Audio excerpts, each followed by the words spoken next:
할렐루야. 주님의 이름으로 환영합니다. 이 시간 우리 마음을 다하고 성품을 다하고 뜻을 다해서 하나님께 예배드리겠습니다. 우리 다 같이 기도하겠습니다.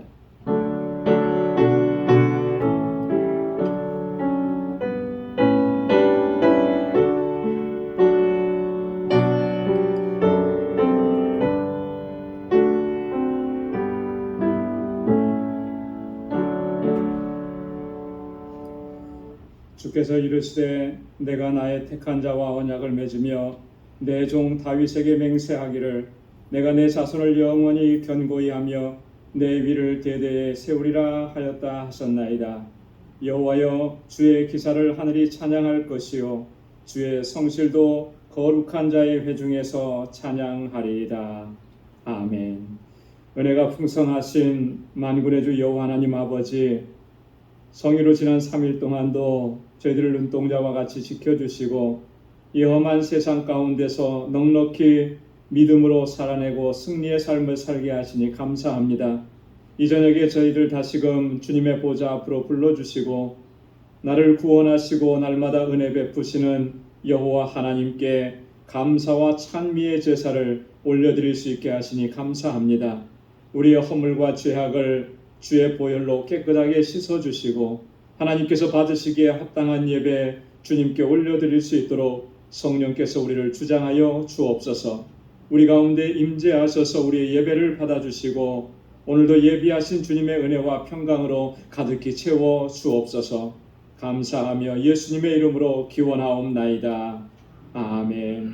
전능하사 천지를 만드신 하나님 아버지를 내가 믿사오며 그 외아들 우리 주 예수 그리스도를 믿사오니 이는 성령으로 잉태하사 동정녀 마리아에게 나시고 본디오 빌라도에게 고난을 받으사 십자가에 못 박혀 죽으시고 장사한 지 사흘 만에 죽은 자 가운데서 다시 살아나시며 하늘에 오르사 전능하신 하나님 우편에 앉아 계시다가 저리로서 산 자와 죽은 자를 심판하러 오시리라. 성령을 믿사오며 거룩한 공예와 성도가 서로 교통하는 것과 죄를 사하여 주시는 것과 몸이 다시 사는 것과 영원히 사는 것을 믿사옵나이다. 아멘. 찬양으로 하나님께 영광 돌리겠습니다. 지존하신 주님 이름 앞에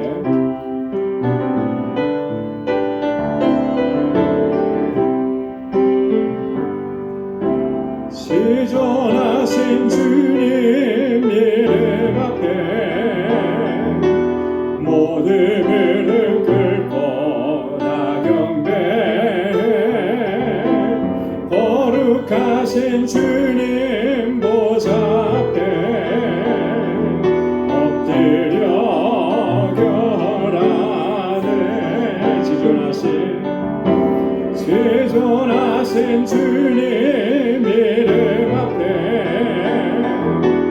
모든 무릎 꿇고 다 경배 거룩하신 주님 보좌 앞에 엎드려 절하세. 예수는 그리스도 예수는 주 하나님의 영으로 경배드리리.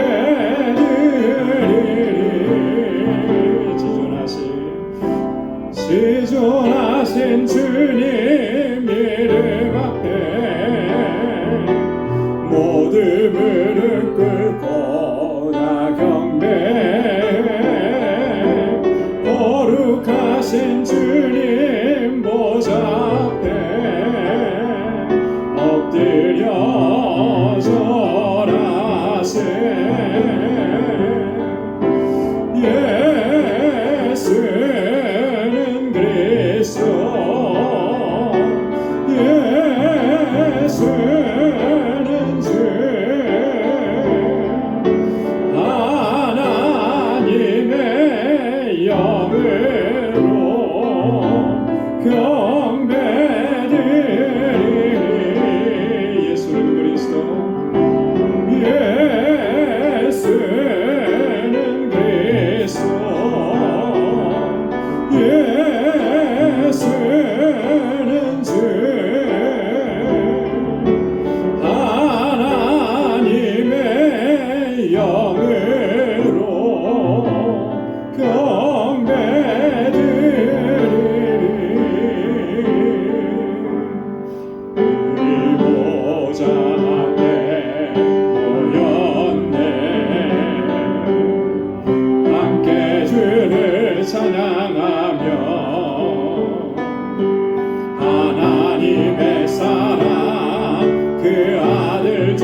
그를 찬양하며 하나님의 사랑 그 아들 주셨네. 그의 피로 우리 구원받았네. 십자가에서 흘리신 그 사랑 강같이 온 땅에 흘러 각 나라와 족속 백성 방언에서 구원받고 주 경배드리네. 구원하심이 보좌에 앉으신 우리 하나님과 어린 양께 있도다. 구원하심이 보좌에 앉으신 우리 하나님과 어린 양께 있도다. 구원하심이 보좌에 앉으신 우리 하나님과 어린 양께 있도다. 구원하심이 보좌에 앉으신 우리 하나님과 어린 양께 있도다. 아멘. 모든 찬양과 감사와 영광 우리 하나님과 어린 양께 올려드립니다. 마음속에 근심 있는 사람 우리 힘차게 박수하면서 찬양하겠습니다.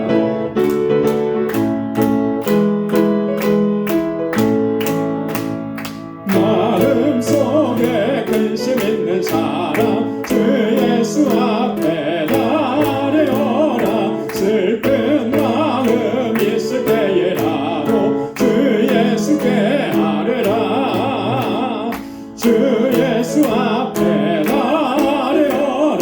주의 친구니 무엇이나 근심하지 말고 주 예수께 아뢰라.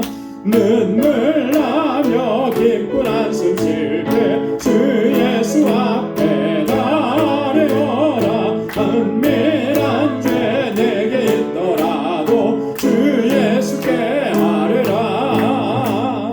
주 예수 앞에 나아뢰라. 주의 친구니 무엇이나 근심하지 말고 주 예수께 아뢰라.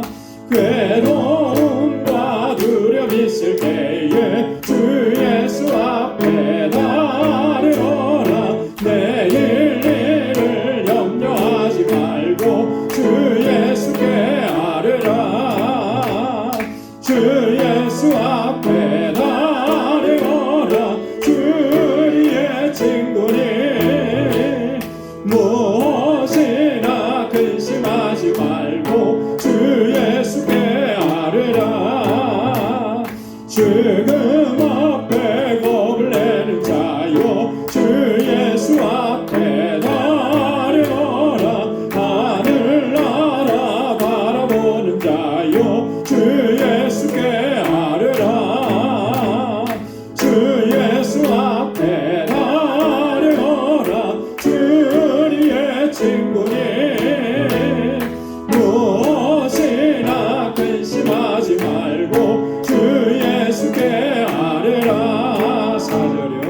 죽음 앞에 겁을 내는 자여 주 예수 앞에 나아뢰라. 하늘나라 바라보는 자여 주 예수께 아뢰라. 주 예수 앞에 나아뢰라. 주의 친구니 무엇이나 근심하지 말고 주 예수께 아뢰라. 아멘. 근심하지 말고 우리 마음의 모든 소원들을 이 시간 주님 앞에 아뢰기를 소망합니다. 우리 다 같이 통성으로 기도하겠습니다. 교회를 위해서, 사역자들을 위해서, 유스그룹과 EM과 주일학교를 위해서, 또 EM의 사역자 청빙을 위해서 기도해 주시고, 우리 사랑하는 지체들의 고통과 아픔, 괴로움, 육신의 연약함 하나님께서 긍휼히 여겨주시고 주님 치료해달라고, 주님의 회복의 은혜를 허락해달라고 우리 다 같이 통성으로 기도하고, 우리 자녀들을 위해서 기도해 주시고, 특별히 우리 선교지를 위해서, 선교사님들의 사역을 위해서, 알라메다 방주교회 건축을 위해서, 또 오늘 이 시간 주님 앞에 가지고 나온 간절한 기도의 제목 우리 다 함께 통성으로 함께 아뢰겠습니다. 은혜가 풍성하신 아버지, 자비하신 하나님 감사합니다. 저희들을 사랑하시사 다시금 은혜의 보좌 앞으로 주님 경배하는 이 자리로 불러주셔서 하나님 우리 마음을 다하고 힘을 다하여 하나님을 찬양하고 예배케 하시니 감사합니다. 연약하여서 자주 넘어지고 쓰러지고 낙심하고 절망하는 저희들 이렇게 다시금 불러 세워주시고 일으켜 세워주시고 새 힘과 용기를 허락해 주시고 주의 성령으로 충만하게 채워주시니 감사합니다. 나의 영이 항상 깨어있어서 아버지 주님만을 경배하고 찬양하게 하시고 주님과를 동행하며 살게 하시고 믿음으로 살아내게 하시고 승리의 삶을 살아갈 수 있도록 성령께서 늘 함께하여 주옵소서. 우리 방주의 권속들 이 자리에 다시금 나와서 하나님 마음을 같이하여서 주님 앞에 간구하고 부르짖습니다. 하나님 우리의 간절한 기도 하나님 들어주시고 주의 선하신 응답을 허락하여 주옵소서. 아버지께서 세워주신 우리 방주재단 지난 23년 동안 한결같은 은혜 베푸시고 늘 인도해 주시고 귀한 역사 이루어 주심을 감사합니다. 정말 믿음의 공동체로 든든하게 서서 하나님께서 뜻하시고 우리에게 주신 사명 잘 감당할 수 있도록 도와주옵소서. 이 일을 위해서 세워주신 하나님의 귀한 종들, 기름 부어 세우신 주의 신실한 종들에게 능력과 권능을 함께하여 주옵소서. 각 분야마다 세워주신 주의 아버지 하나님 귀한 종들을 붙잡아 주시고 지혜와 명철을 더하여 주시고 믿음으로 행할 수 있도록 은혜 베풀어 주옵소서.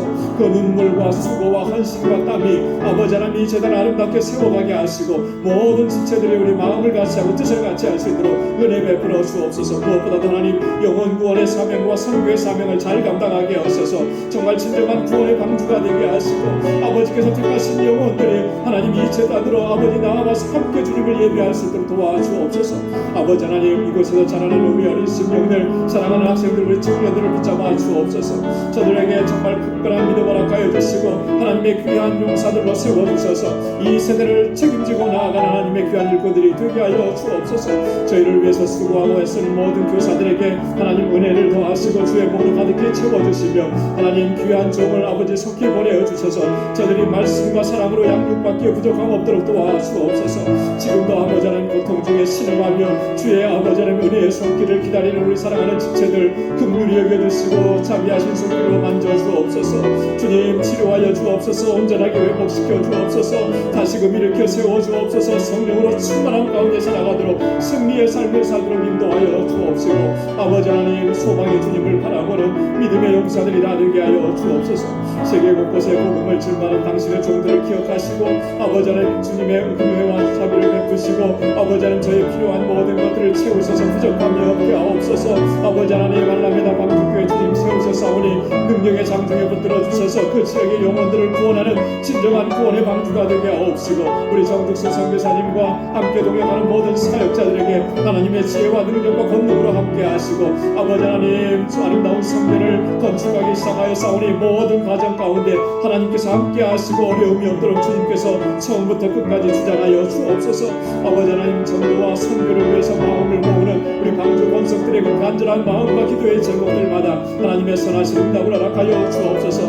오늘도 이 저녁에 주님 앞에 나와 간절하게 간구합니다. 주의 종들의 부르짖음을 들으시고 하나님의 선하신 응답을 허락해 주옵소서. 이 시간도 말씀 앞에 세워주시니 감사합니다. 주의 말씀으로 우리를 새롭게 하여 주시고 주님 앞에 새로운 결단과 각오로 설 수 있도록 은혜 위에 은혜를 더하여 주옵소서. 아버지 하나님 모든 영광 주님께 올려드리며 감사하옵고 이 예수님의 이름으로 간절히 기도드리옵나이다. 아멘. 귀한 응답 허락해 주실 줄로 믿습니다. 이제 말씀으로 우리 함께 은혜를 나누는 시간입니다. 오늘 함께 봉독할 묵상할 말씀은 로마서 제14장 13절에서 23절까지 말씀입니다. 로마서 제14장 13절에서 23절까지 한 절씩 교독하도록 하겠습니다. 그런즉 우리가 다시는 서로 판단하지 말고 도리어 부딪힐 것이나 거칠 것으로 형제 앞에 두지 아니할 것을 주의하라. 내가 주의 안에서 알고 지난 것은 무엇이든지 스스로 속된 것이 없으되 다만 속되게 여기는 그 사람에게 속됩니다. 만일 신부를 인하여 내 형제가 근심하게 되면 이는 내가 사랑으로 행치 아니함이라. 그리스도께서 대신하여 죽으신 형제를 내 식물로 많게 하지 말라. 그러므로 너희의 선한 것이 비방을 받지 아니하라. 하나님의 나라는 먹는 것과 마시는 것이 아니요 오직 성령 안에서 의와 평강과 희락이라. 이로써 그리스도를 섬기는 자는 하나님께 기뻐하심을 받으며 사람에게도 칭찬을 받느니라. 이러므로 우리가 화평의 일과 서로 덕을 세우는 일을 힘쓰나니 친구를 인하여 그의 사업을 아무리 다 청와대에 거리낌으로 모든 사람에게는 악합니다. 고기도 먹지 아니하고 포도주도 마시지 아니하고 무엇이든지 내 형제로 거리끼게 하는 일을 아니함이 아름다우니라. 내게 있는 믿음을 하나님 앞에서 스스로 가지고 있으라. 자기 못하는 바로 자기를 책하지 아니하는 자는 복이 있도다. 다 함께요. 의심하고 먹는 자는 정죄되었나니 이는 믿음으로 쫓아 하지 아니한 연고라. 믿음으로 쫓아 하지 아니하는 모든 것이 죄니라. 아멘. 우리가 지난주에 이어서 우리 14장 말씀을 계속해서 함께 묵상하겠습니다. 이 14장과 15장 이 두 장은 로마 교회가 직면하고 있는 특별한 어떤 그 문제, 이 문제에 대한 해결 방책을 바울이 제시하고 있는 그런 내용이 중심이라고 그랬습니다. 그 문제라고 하는 것은 이 성도들 상호 간에 갈등이 있는 그런 문제인 거죠. 이 로마 교회 안에서 이 두드러지게 나타났던 갈등은 믿음이 좋다는 사람과 또 그렇지 못한 사람 간의 갈등인 거예요. 그래서 서로 비판하고 업신여기고 판단하는 이런 일들이 이제 벌어지게 됐다라고 하는 거죠. 이 문제를 바울은 굉장히 심각하게 여긴 것입니다. 그래서 14장과 15장에 걸쳐서 두 장에 걸쳐서 이 문제를 집중적으로 이렇게 다루고 있는 거예요. 여러분, 이런 갈등이 이게 점점 이렇게 커지게 되면 결국에는 그 공동체가 또 위험해지게 되는 것입니다. 그래서 이것을 빨리 해결하지 않으면 나중에 서로 간에 큰 다툼이 되고 또 나중에는 이게 분리가 되고 또 이 공동체가 와해되고 이런 그런 위험한 일들이 일어나기 때문에 그런 것입니다. 그래서 우리가 지난주에 그 부분을 잠깐 좀 살펴봤습니다. 바울이 뭐라고 권면했는가? 서로 비판하지 말라, 업신여기지 말라, 그리고 판단하지 말라 이렇게 권고하고 있는 것을 봤어요. 왜 그렇게 비판하지 말아야 되느냐, 판단하지 말아야 되느냐? 바울이 근본적인 원인을 이유를 얘기했는데 하나님께서 저들을 다 받으셨다라고 하는 거죠. 하나님께서 받으셨는데 우리가 무엇이건데 판단을 하고 정죄하고 업신여길 수가 있느냐? 하나님께서 용납하시고 하나님께서 내 자녀라고 하셨는데 하나님의 자녀라고 한 사람을 우리가 무슨 이유로, 무슨 근거로, 무슨 권세로 그렇게 할 수 있느냐? 절대로 그렇게 하면 안 된다라고 하는 것이죠. 그러면서 한 가지 더 이유를 얘기했습니다. 나중에 우리가 다 어디에 서게 된다 그랬습니까? 하나님의 심판대 앞에 서리라. 하나님의 심판대 앞에 서게 되면 내가 지금 판단하고 정죄하고 업신여겼던 것, 그것들이 다 낱낱이 드러나게 되는 거예요. 근데 그 낱낱이 드러나는 게 어떻게 드러난다 그랬냐면은 우리 각인이 자기 일을 하나님께 직고하리라. 내가 직접 내 입으로 그것을 얘기해야 되는 그때가 바로 하나님의 심판대 앞에 섰을 때라고 하는 것이죠.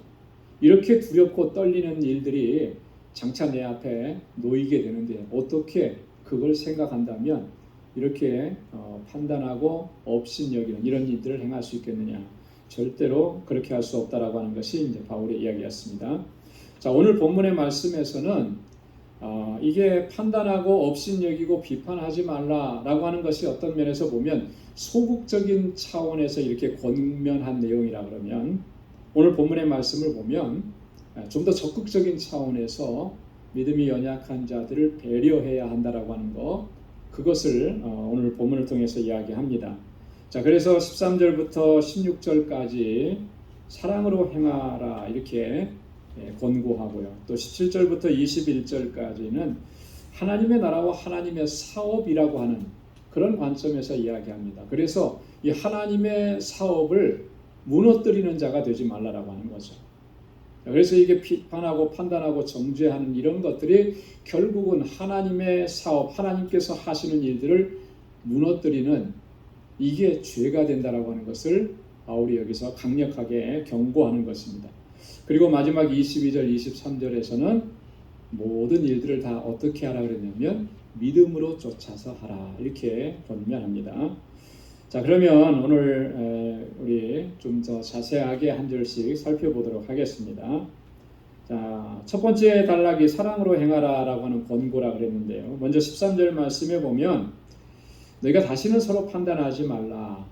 앞에서도 강조했던 것을 한 번 더 얘기하죠. 다시는 그렇게 하지 말라. 두 번 다시 그런 일이 있어서는 안 된다라고 하는 말이죠. 그 판단하지 말아야 되는 이유는 조금 전에 제가 말씀을 드렸습니다.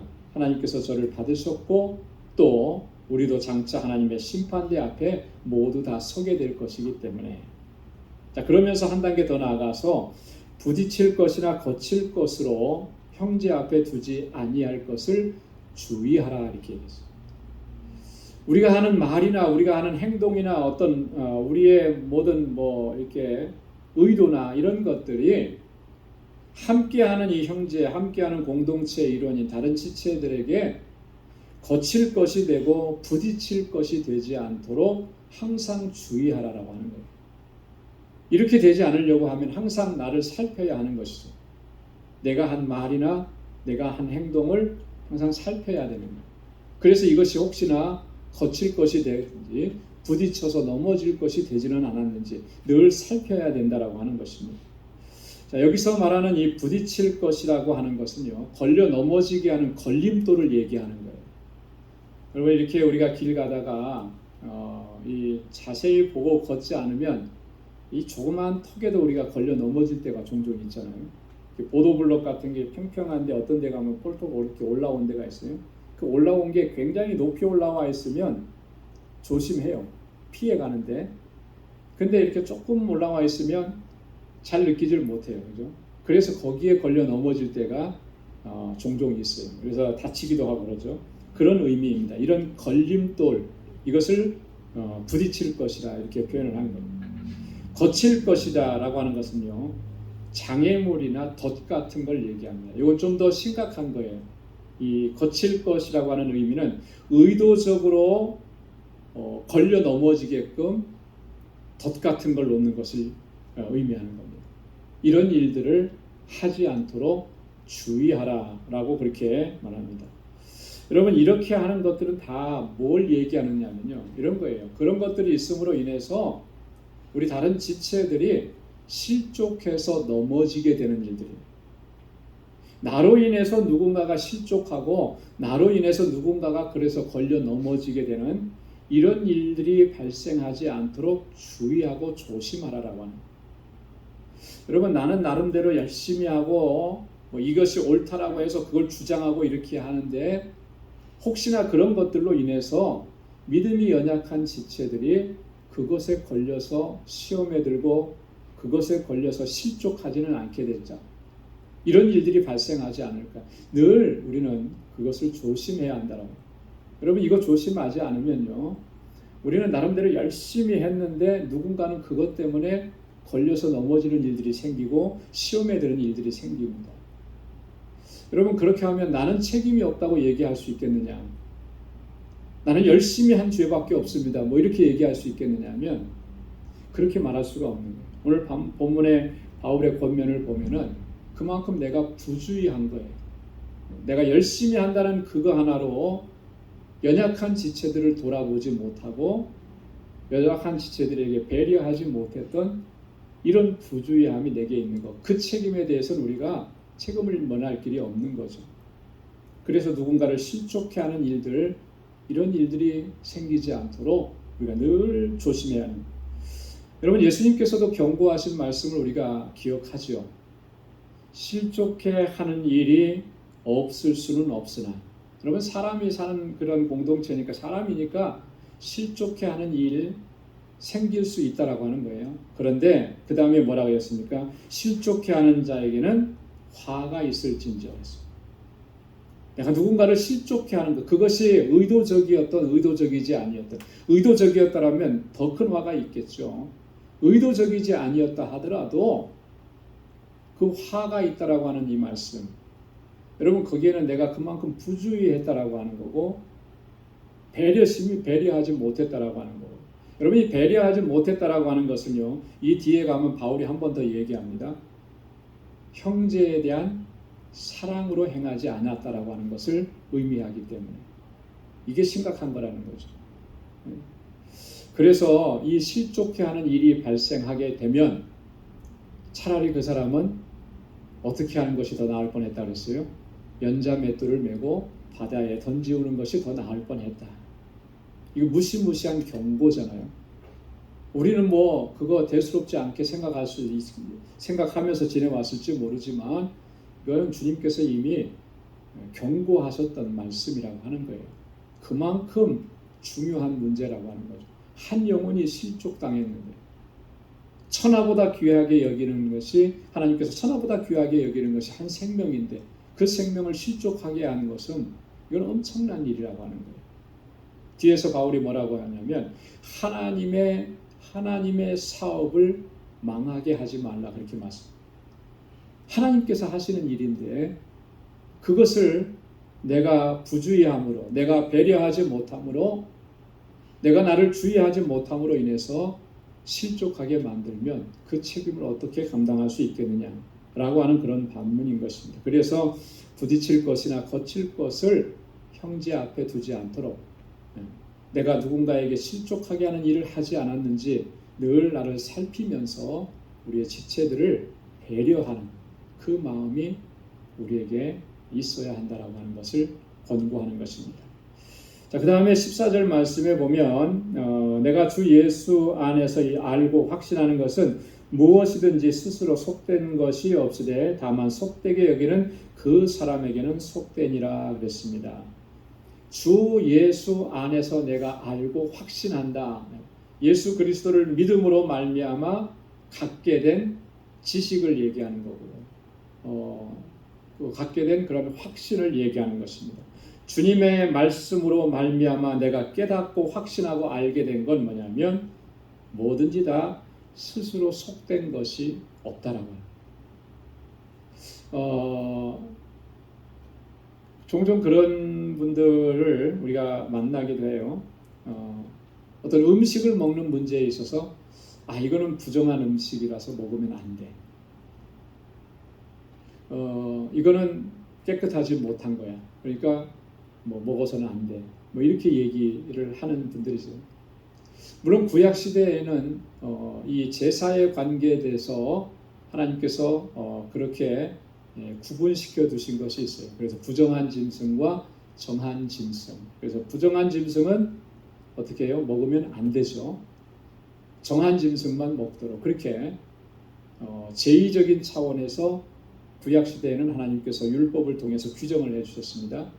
자, 그런데 그게 예수님께서 오시고 난 이후로 주님께서 오시고 나서 새롭게 구원함을 받은 하나님의 백성들에게는 이제는 그러한 것으로 인해서 정하다 부정하다라고 하는 그런 정의가 다 새로워졌다라고 하는 거예요.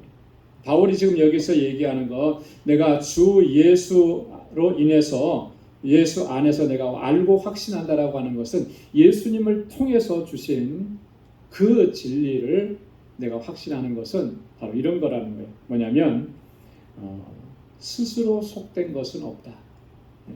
세상에 어떤 물건이든지 어떤 동물이든지 어떤 짐승이든지 정하고 부정하고 이렇게 나누어지는 것은 이제는 없다라고 하는 거예요. 자, 여러분, 그 모든 것은 다 중립적인 가치를 지니고 있다라고 하는 것, 그것을 내가 그리스도 안에서 알게 되었다라고 하는 그런 말입니다.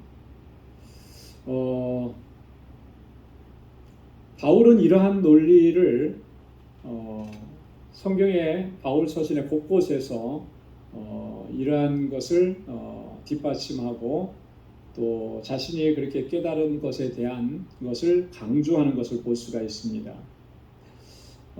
디모데전서 4장 4절에 보면 하나님이 지으신 모든 것이 선함에 감사함으로 받으면 버릴 것이 없느니라.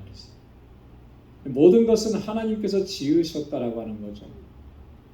그런데 하나님께서 지으신 것이기 때문에 모든 것이 다 선하다라고 하는 거예요. 부정한 것이 없다라고. 그렇기 때문에 감사함으로 받으면 버릴 것이 없다. 바울이 그렇게 강조. 자, 근데 이게 바울 자신의 생각이냐면 바울 자신의 생각이 아니라는 거죠. 이미 예수님께서 이러한 교훈을 주셨습니다.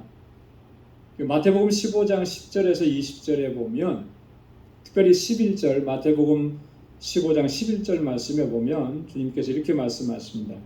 입에 들어가는 것이 사람을 더럽게 하는 것이 아니라 입에서 나오는 그것이 사람을 더럽게 하느니라.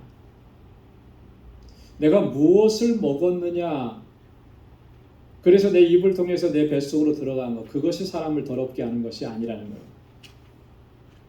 그때 당시에 사람들은 그렇게 생각을 했습니다. 씻지 않은 손으로 먹는 거, 그 사람을 더럽게 한다. 그죠? 부정한 짐승을 먹었다, 그거 그 사람을 더럽게 한다. 그러나 주님은 그렇지 않다. 뭘 먹었느냐가 중요한 게 아니고 뭐가 그 사람을 더럽게 한다는 거예요. 그 입을 통해서 나오는 것이. 그 입을 통해서 나오는 말이 어떤 말들입니까? 악한 생각들, 온갖 더러운 것들, 부정적인 말들, 탐욕들, 남을 비판하는 말들, 저주하는 말들, 이런 것들이 나오는 것, 그런 것들이 그 안에 있는 것, 그것이 그 사람을 더럽게 하는 것이지, 음식을 뭘 먹었느냐, 이게 그 사람을 더럽게 하는 것이 아니라고 하는 거죠. 예수님의 이 교훈을 받아든 바울이 지금 그렇게 얘기하는 것입니다. 뭐든지 스스로 속된 것이 없다.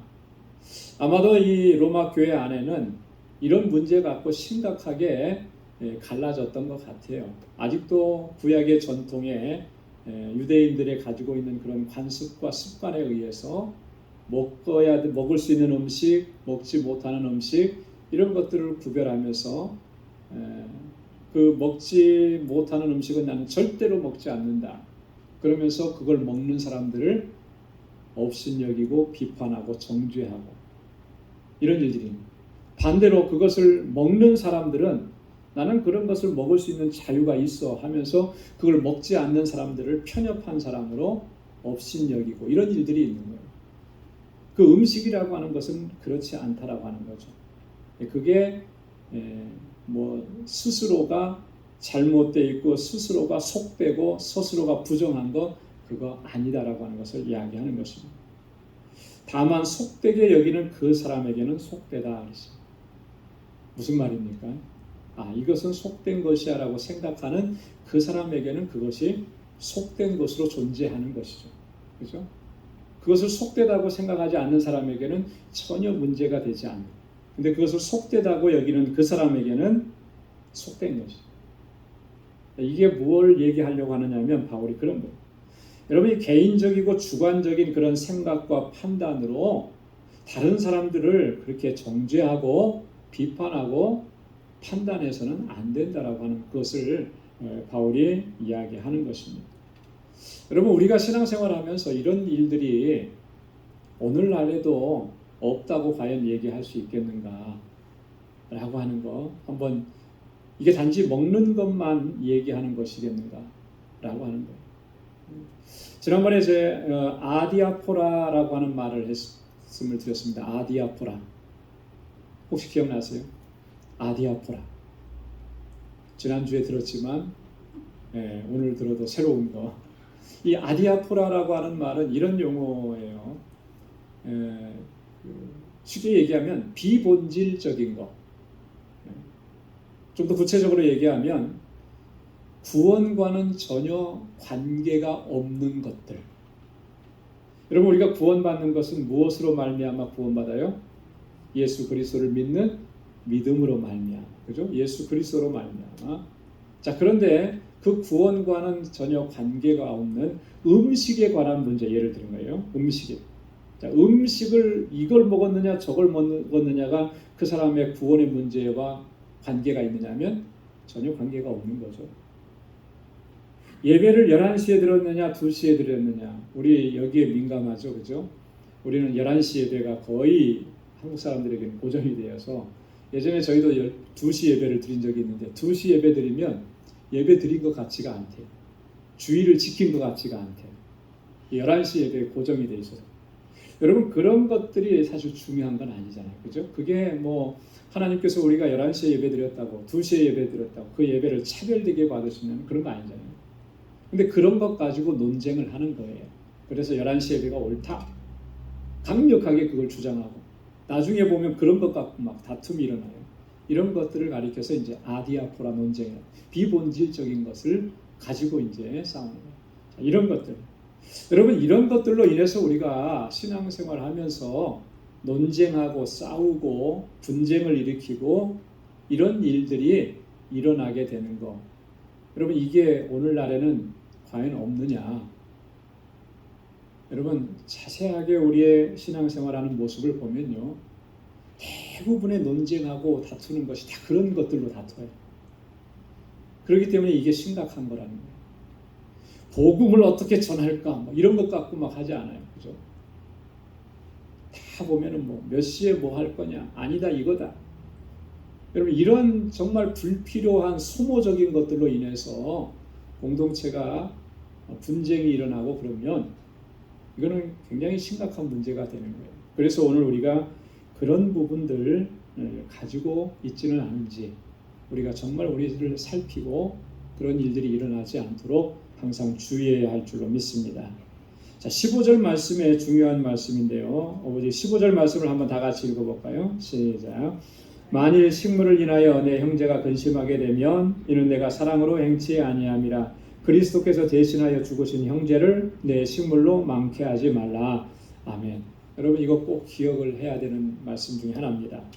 식물을 인하여 이건 뭐예요? 뭘 먹을 수 있느냐 먹지 못하느냐 왜 그거 먹었느냐 뭐 이런 거 갖고 하는 거예요. 당시에는 이제 고기를 먹는 문제라고 이렇게 얘기를 드렸죠. 그것 때문에 내 형제가 근심하게 되면 여러분 여기서 근심한다라고 하는 것은요 굉장히 뭐랄까 좀 나이스한 그런 표현이에요. 이 근심하게 되면 이 한국말 우리말로 표현한 거는 굉장히 좀 나이스하게 표현을 한 건데 이 의미는 뭐냐면 상처를 입게 되면 그런 거예요. 상처를 입게 되면. 연약한 그 마음이 손상되어서 고통을 당하고 괴로움의 감정의 상태를 가지게 되면 그래서 이 마음에 상처를 입게 돼요. 상처 입을 수가 있잖아요. 그죠? 야 그거는 먹지 못하는 건데 왜 그걸 먹었어? 신앙생활 똑바로 해야지. 상처를 입히는 거죠. 자 이렇게 상처를 입히게 되면 자 그러면 어떻다는 거예요? 내가 사랑으로 행치 아니하는 것이다. 그 사람이 뭐 잘못됐다고 내가 판단해서 그걸 고쳐주려고 지적하는 건데 그 사람에게 상처가 되고 아픔이 되고 고통이 되고 낙심하게 되는 것이 있었다면 내가 그 사람을 지적하고 판단했던 그것이 사랑으로 행하지 않았다라고 하는 것을 증명한다라는 거예요. 여러분 이것이 굉장히 중요한 부분이에요. 여러분 누군가가 뭘 잘못한 것들이 보이면 물론 그거 바로 잡아줘야 되죠. 그죠? 그냥 보고 지나칠 수는 없는 거예요. 그것도 잘못인 거예요. 자, 그런데 그것을 바로 잡아줄 때 어떤 마음으로 하느냐라고 하는 거죠. 나는 너보다 우월하고 무의식 중에라도 나는 너보다 신앙생활 오래 했고 그러니까 너는 내 말을 들어야 하고 여러분 이런 관점에서 이런 그런 무의식적인 그런 생각을 가지고 하면은 반드시 그렇게 지적하는 거에는 상처를 입게 돼 있습니다. 상처를 입게 돼.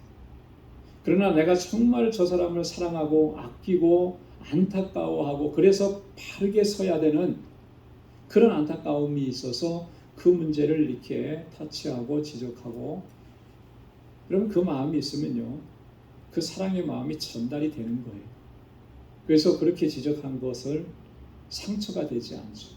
오히려 세움을 입게 됩니다. 그 사람이 사랑으로 행하였느냐 사랑으로 행치 아니하였느냐라고 하는 것은요 금방 그렇게 드러나게끔 되어 있어요.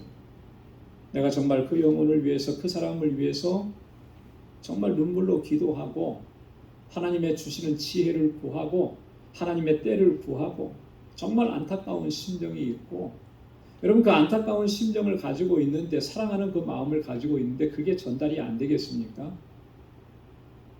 그 마음이 있는데 그 사람이 무한할 정도로 그 사람을 지적하고 정죄하겠습니까? 그렇게 할 수는 없는 거예요. 그 마음이 전달이 되는 거죠. 근데 오늘 바울이 그랬잖아요. 근심하게 되면 내 형제가 상처를 입게 되면 그것은 내가 사랑으로 행치 아니하는 것이다. 그 다음에 더 중요한 말씀을 한 거예요. 그리스도께서 대신하여 죽으신 형제를 내 식물로 망케하지 말라. 얼마나 귀한 존재인데 얼마나 그리스도께서 소중하게 여기시는 존재인데 그죠? 어느 정도로 소중한 존재입니까? 주님께서 자신의 핏값으로 그를 사신 존재 천하와도 바꿀 수 없는 그런 존재죠. 그를 낙심케 하고 그를 절망케 하고 그를 시험에 들게 하고 이렇게 하는 것이 하나님 앞에서 죄가 안 되겠느냐. 여러분 우리가 그것을 정말 심각하게 받아들여야 합니다. 정말 내가 사랑의 마음으로 행하게 되면 그죠? 그가 그런 어떤 지적을 받고 그랬어도 그것이 상처로 남지는 않는 거예요. 고쳐지게 되고 또 하나님 앞에서 자신을 바르게 세워가는 그런 일들로 나타나게 됩니다. 그래서 우리가 정말 내가 사랑으로 행하고 있느냐, 내 지체를 그 형제와 자매를 정말 아끼고 안타까워하는 마음으로 기도하면서 그를 권고하고 또 때로는 그에게 또 이렇게 바른 말을 하고 또 이렇게 하고 있는지 늘 우리를 살펴야 할 줄로 믿습니다. 너희의 선한 것이 비방을 받지 않게 하라. 16절에 그렇게 권고합니다. 여기서 말하는 선한 것이라고 하는 것은 믿음이 강한 자들이 누리는 신앙의 자유를 의미하는 거죠. 우리 신앙의 자유. 믿음이 견고하고 든든한 사람들은 이런 자유함을 누리는 은혜가 있습니다. 그런데 그것이 비방을 받지 않도록 해라. 그건 뭐예요? 내가 나는 믿음으로 이것을 감당할 수 있으니까 이렇게 할 수 있어 라고 하는 것이 내 자유이기 때문에 그렇게 할 수 있다라고 하는 것에서 그쳐버리면 누군가는 그것 때문에 상처 입을 수가 있는 거예요. 그것을 내가 주장하고 그것을 누리는 것보다 더 중요한 것은 우리와 함께하는 믿음이 연약한 지체들에 대한 배려라고 하는 것이죠. 그래서 그것을 절제할 수 있는 것, 믿음이 연약한 자들을 위해서 나의 이 신앙적 자유함을 절제할 수 있는 것, 그것이 우리의 선한 것이 비방을 받지 않게 하는 중요한 방법이 된다라고 하는 것입니다. 자, 그 다음에 17절부터 21절까지 하나님 나라와 하나님 사업이라는 주제로 얘기하는데, 자, 17절에 보면 하나님의 나라는 뭐라 그랬습니까? 먹는 것과 마시는 것이 아니요 뭐라 그랬어요? 성령 안에서 의와 평강과 희락이라. 자, 여기서 말하는 이 하나님의 나라는 어떤 것을 두고 하나님의 나라라고 이야기했겠습니까? 내세적인 하나님의 나라를 바울이 의미한 것은 아닐 거예요. 그죠? 내세적인 하나님의 나라라고 하면 뭐 이렇게까지 권고할 필요가 없을 겁니다. 왜냐하면 우리가 죽은 이후에 하나님의 나라에 거하면 더 이상 문제될 것이 하나도 없잖아요. 거기는 갈등도 없고 다툼도 없고 상처 입는 것도 없고. 자, 그런데 여기서 하나님의 나라라고 얘기를 했죠. 바울이 여기서 말하는 이 하나님의 나라라고 하는 것은 현세적인 하나님의 나라입니다. 현세적인 하나님입니다. 여러분, 언젠가 제가 말씀을 드린 것 같은데 우리 그리스도인들은요 하나님의 나라를 소망하면서 살아갑니다. 그 하나님의 나라를 소망한다라고 했을 때 그 하나님의 나라는 내세적인 의미의 하나님 나라. 그러나 현재적으로도 우리는 하나님의 나라를 살고 있습니다. 그것은 현세적인 하나님의 나라예요. 그 현세적인 하나님의 나라의 구체적인 것은 뭐냐면 바로 바울은 교회를 염두에 두고 얘기하는 거예요. 그래서 이 교회는 하나님의 나라 천국의 뭐가 된다 그래요? 모형이 된다 그러죠. 천국의 모형이 교회인 거예요. 그래서 하나님께서는 이 교회 공동체 안에서 우리 성도들이 함께 믿음 생활하면서 천국을 미리 맛볼 수 있도록 그런 은혜를 베풀어 주신 거예요. 여러분, 우리가 교회 안에서 신앙생활하면서 천국을 전혀 느끼지 못하고 천국을 전혀 천국이 이런 곳이겠구나라고 하는 것을 우리가 느끼지 못한다면 그건 우리의 공동체 신앙생활에 뭔가 대단한 문제가 있다라고 하는 것, 그렇게 생각해도 과언이 아닐 겁니다. 왜요? 천국의 모형으로 주신 이 교회가 하나님의 나라 천국을 반영하고 있는데 그곳에서의 천국에서의 삶을 우리가 조금도 맛볼 수 없다면 그건 굉장히 심각한 문제가 되는 것이죠. 그래서 우리가 서로가 서로에 대해서 천국 백성으로서 서로를 섬기고 배려하고 사랑하고 그렇게 미리 천국을 맛볼 수 있는 그런 공동체를 만들어 가기를 늘 힘써야 할 줄로 믿습니다. 그래서 이 하나님의 나라는 먹는 것과 마시는 것이 아니요, 아디아포라 논쟁이라고 하는 건데 이런 것들에 의해서 좌우되는 그런 것이 아니라는 거죠. 성령 안에서 의와 평강과 희락이라. 성령 안에서 의를 추구하고 평강을 추구하고 희락을 추구하는 것, 그것이 바로 하나님 나라의 속성이고 본질이다라고 합니다.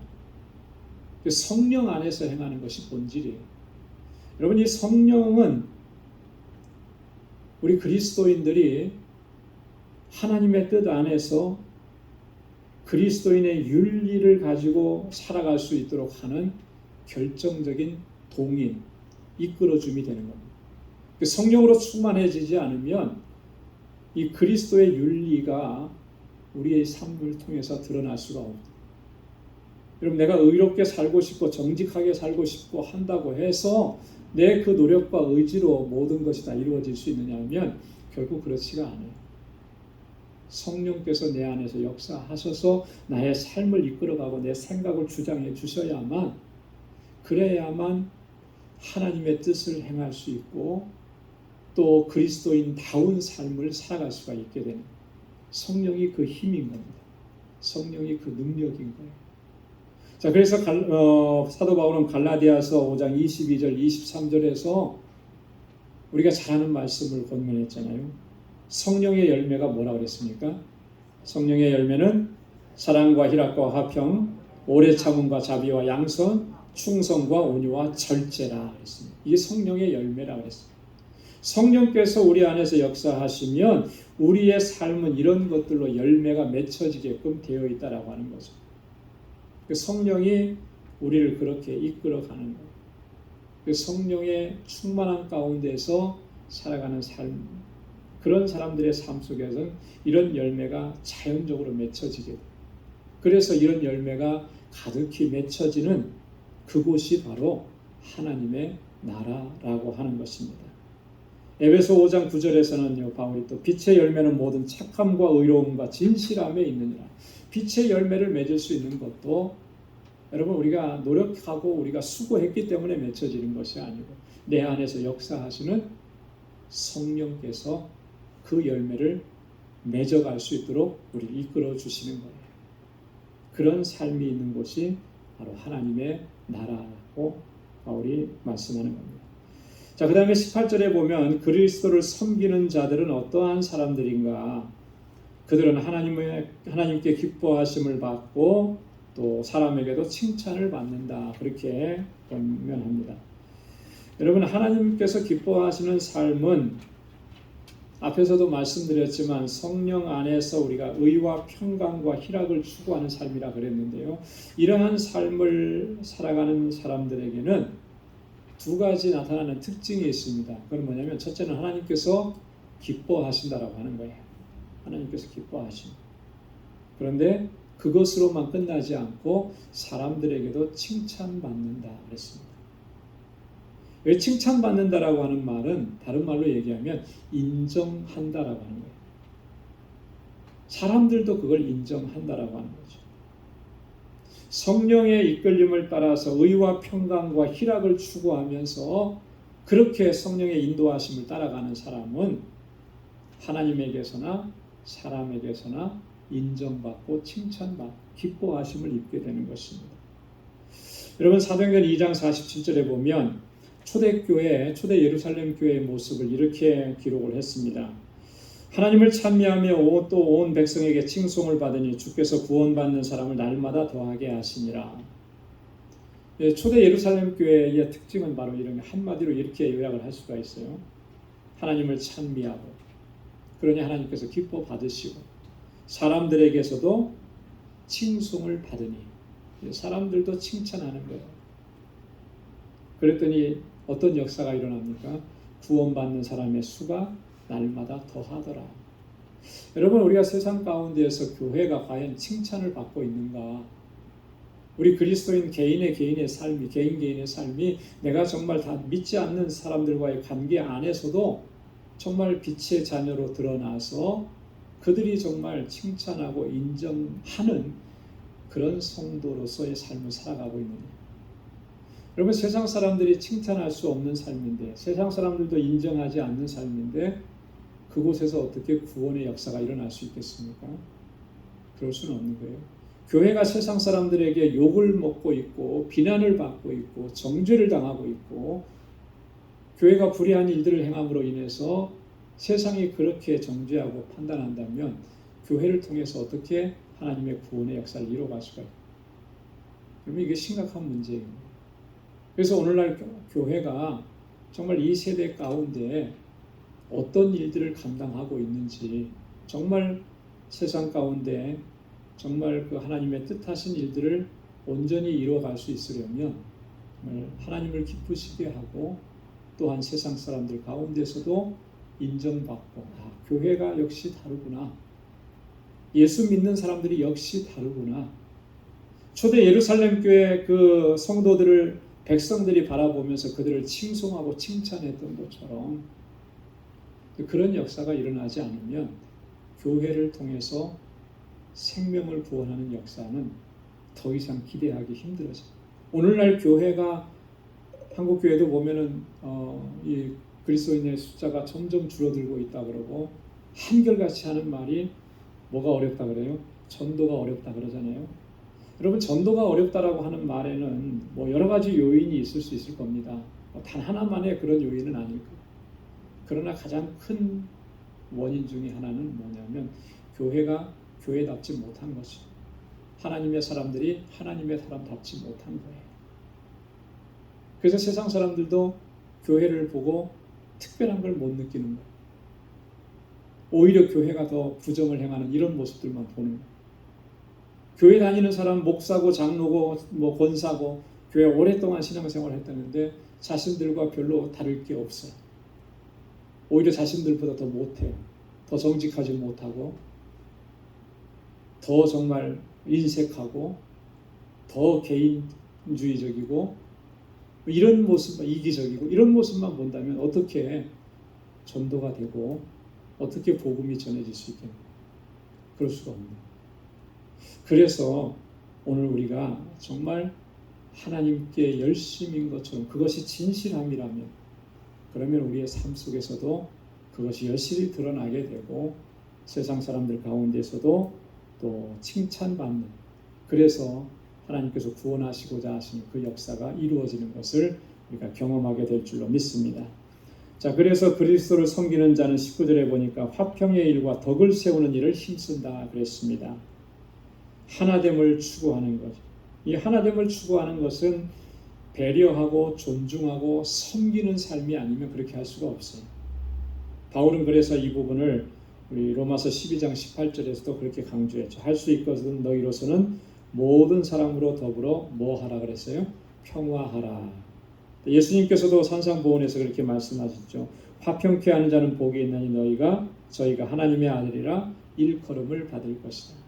화평의 일을 힘쓰는, 덕을 세우는 일을 힘쓰는, 영적인 동료와 또 관심을 표현해서 다른 사람들의 성장을 돕는 거죠. 이게 바로 덕을 세우는, 나의 유익이 아니고 다른 사람의 유익을 먼저 생각하고 그 일을 힘쓰는 것이. 내가 예수 잘 믿어서 내가 잘 되고, 여러분 이건 너무나 이기적인, 나를 통해서 하나님은 다른 사람을 세우시길 원하고, 하나님은 나를 통해서 하나님의 복음과 이 생명의 복음이 전해지길 원하시고, 그 축복의 통로가 되기를 원하시고, 그것이 바로 덕을 세우는 일이에요. 자, 20절에도 보면 식물을 인하여 하나님의 사업을 무너지게 하지 말라. 먹고 마시는 문제, 이런 문제들로 인해서 하나님의 사업을, 하나님께서 하시는 일을 무너뜨리는 그런 일들이 일어나서는 결코 안 될 것이다라고 하는 것이죠. 자, 21절 말씀, 내 형제를 거리끼게 하는 일을 아니함이 아름다우니라. 여러분 이 말씀도 한번 좀 가슴에 새기면 좋겠어요. 형제를 거리끼게 하는 일을 아니함이 아름답다. 우리는 이 신앙생활의 아름다움을 굉장히 대단한 곳에서 찾을 수도 있을지 모르겠습니다. 많이 기도하고, 그죠? 성경 많이 읽고, 전도도 많이 하고, 교회 일에 봉사도 많이 하고, 그래서 하나님께서 인정해 주시고 사람들도 인정한다. 그렇게 많이 생각할 수도 있는데, 물론 틀린 말은 아니지만요. 근데 정말 본질적으로 이 공동체 안에서 중요한 것은 다른 사람들에 대한, 다른 지체들에 대한 배려와 관심과 사랑이에요. 하나님께서는 함께하게 하신 거예요. 그래서 항상 조심해야 되는 것은 누군가를 내가 거리끼게 하는 일들이 있다면 이런 것들을 늘 살펴야 한다라고 하는 거죠. 여러분, 하나님께서 우리에게 주시는 자유는 대단한 것이지만, 내가 그래서 그 모든 자유를 누릴 수 있다 할지라도 항상 이것이 제지를 받는 것이 하나 있습니다. 그건 뭐냐면 이 형제 사랑의 원리에 의해서 제재를 받는 거예요. 그래서 자신의 자유함을 절제할 수 있는, 그게 가장 아름다워요. 뭐든지 다 할 수 있지만 그것을 절제하는 그 절제의 미덕이 가장 아름다운 것처럼, 공동체 안에서도 영적인 원리도 마찬가지예요. 다 이렇게 절제한다라고 하는 것은 다 배려인 것이죠. 다른 사람들을 배려하는 거예요. 여러분, 이게 진정한 신앙인의 자세고 진정한 아름다움인 것입니다. 내가 할 수 있으니까 뭐든지 다 한다. 그래서 위대한 일들을 이루고 어떤 대단한 것을 이루고 사람들이 막 박수 쳐주고, 그러니까 나의 어떤 위대함이 드러나. 그게 위대한 것이 아니고 다른 지체들을 세워주고 다른 지체들을 배려하면서 그의 성장을 돕고 덕을 끼치고 유익을 끼치는 것, 그게 진정한 아름다움이라고 합니다. 형제를 사랑하는 그 마음이 그 안에 담겨져 있기 때문에 그런 거죠. 그래서 바울은 고린도전서 10장 23절에서 그렇게 권면했습니다. 모든 것이 가하나 모든 것이 유익한 것이 아니요, 모든 것이 가하나 모든 것이 덕을 세우는 것이 아니니라. 제일 중요한 게 뭐라는 거예요? 유익과 덕을 끼치는 것이 중요하다. 덕을 끼치고 유익을 끼치는 건 뭐예요? 다른 지체들을 세워주는 거잖아요. 내가 덕을 얻고 내가 유익을 얻으려고 하는 것이 아니라 다른 사람들의 덕과 다른 사람들의, 그래서 그 사람을 세워주는, 이것이 가장 중요한 거예요. 그래서 혹시라도 내가 모든 것을 다 할 수 있다라고 하는 그 자유함에 그것을 누리는 그것을 만끽하는 그런 삶을 살고 있다면 그것을 통해서 혹시나 내가 거리끼게 하는 일은 없는지 돌아봐야 하는 것입니다. 그래서 바울은 그렇게 고백을 했습니다. 형제로 실족하게 하는 일이 있다면 나는 평생 고기를 먹지 않겠다. 평생 고기를 먹자. 그것으로 누군가가 실족하는 일이 생기게 된다. 여러분, 이런 게 정말 이 신앙의 미덕인 것이죠. 그것이 형제를 사랑하는 그 마음이 그 안에 있기 때문에 이렇게 이야기하는 거죠. 이러한 마음으로 우리가 하나가 될 때 우리 공동체가 정말 하나님께서 기뻐하시는 모습으로 바로 서게 되고 또 하나님께 영광 돌리는 그런 삶을 우리가 살아가게 될 줄로 믿습니다. 자, 22절, 23절에서는 믿음으로 쫓아 행하라 라고 하는 것을 결론적으로 말씀합니다. 22절에는 자기 옳다 하는 바로 자기를 책하지 않는 자가 복이 있도다. 바울이 이 부분은요, 앞에서도 또 권고했었습니다. 로마서 2장 1절에서 남을 판단하는 것으로 내가 너를 정죄함이니 판단하는 내가 같은 일을 행함이니라. 사람은 누구에게나 이런 모습이 있는 거예요. 그죠? 그래서 항상 내가 옳다고 하는 바가 그것으로 인해서 내가 나를 책하는 일이 일어나지 않는지 돌아보라는 거예요. 누군가에 대해서는 내가 정말 이게 옳은 것이다, 이게 정의다, 이게 바른 것이다 라고 했는데 과연 다른 사람들에게만 그렇게 적용하고 나에게는 그렇게 적용하지 않아. 이런 연약함을 우리가 갖고 있지는 않아요. 우리 항상 자신에 대해서는 굉장히 관대하죠. 또 상대방에 대해서는 굉장히 엄격합니다. 이게 거꾸로 돼야 되는 거예요. 상대방의 잘못에 대해서는 우리가 좀 관대해야 돼요.